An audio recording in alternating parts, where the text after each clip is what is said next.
As a leader, you have to be comfortable with working with other people.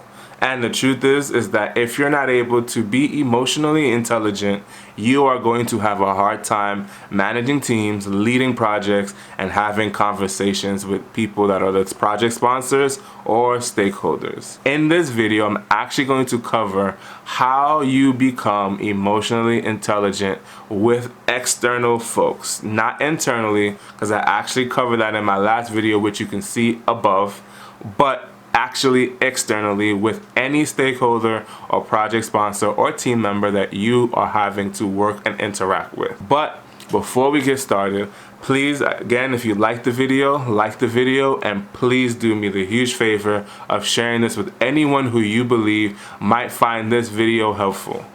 But with that said, and without further ado, let's jump straight into the video.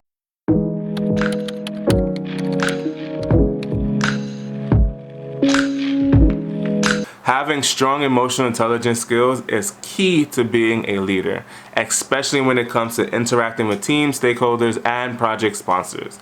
And it helps you honestly to maneuver those conversations even better. And I know you're thinking, well, what is the impact to not having emotional intelligence when it comes to your team members? Don't worry, I got you covered in this video, and I'm going to answer it right now. The number one thing that you're going to see is that lacking emotional intelligence with your team members is going to disrupt relationships and team building. You are not going to be able to build those relationships effectively with your teams if you are not able to practice emotional intelligence.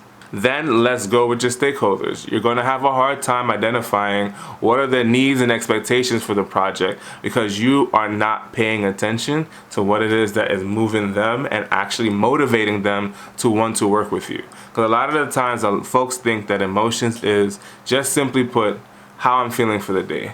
But also, emotional intelligence lends to understanding what motivates people. How are you going to negotiate with the stakeholder if you don't understand what it is that they need from you and expect from you as well? And lastly, you're just not going to be able to help them move forward. What that means is that you are not going to have the skills and techniques to want to get people to do the things that you need them to do. So whether it's an approval, whether it is getting great work done, you have to be able to maneuver conversations with your team members, with stakeholders, to ensure that the project keeps moving forward. So what are some skills that you need to build to actually become emotionally intelligent externally? Number one is empathy. You have to be willing and able to understand how someone else feels when it comes to certain things. You have to take the time to even write it down or spend time at least thinking about it. If you have a conflict with team members, try to understand what is going on in their mind and how it is that you can help support them. If a stakeholder isn't responding, instead of getting frustrated, figure out what the situation is. Sometimes it is more than just work, and sometimes it is just work. You have to be able to identify that. Then you have to build your social skills. A lot of us will say, hey, I'm an introvert, and I get it, but you still have to build those relationships with everyone. And then the last thing is that you need to ask the right questions.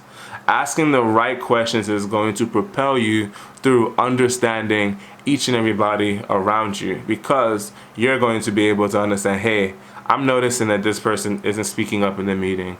Hey, do you feel like you have anything to input? Or you can ask, hey, I noticed that you're very quiet today. Is there something that you would like to add to the meeting? Whatever it is, have those conversations, but be able to ask the right questions when it comes to motivating and working with others. So now that we covered the skills that you need to working with external teams, when it comes to emotional intelligence, let's talk about some of the things that you can actually implement. And the first one is a true open door policy. Allow candid conversations to come your way, even if it's conversations that are about your performance.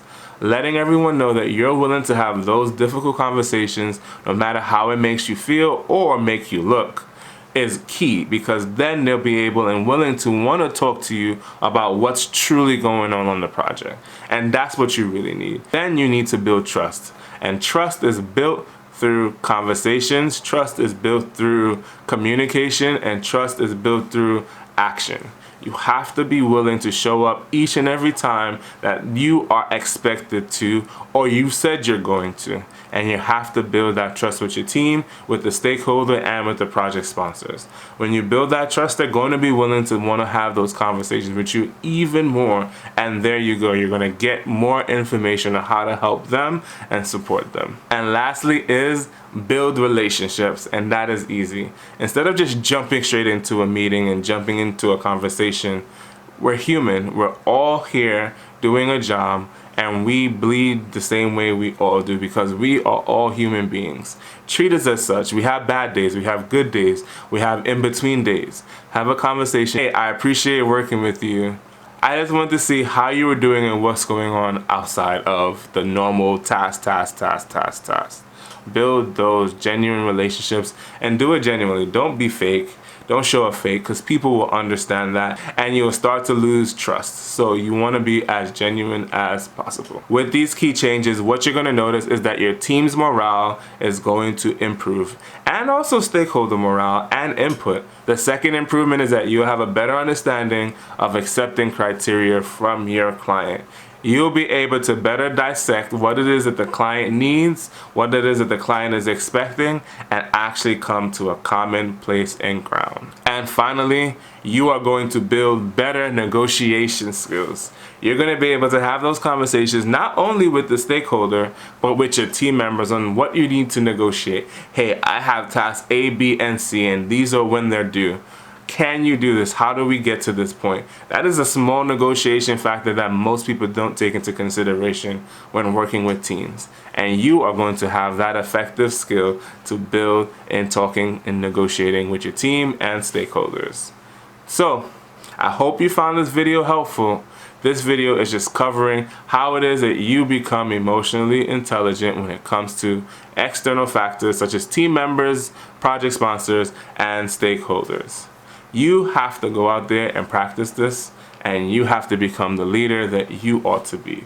So make sure you check out the other video of managing internally, because as much as you want to manage externally, you need to also regulate your emotions inwardly. I hope you found this video helpful, and if you did, please like the video and please subscribe to the channel if you would like more video and content like this.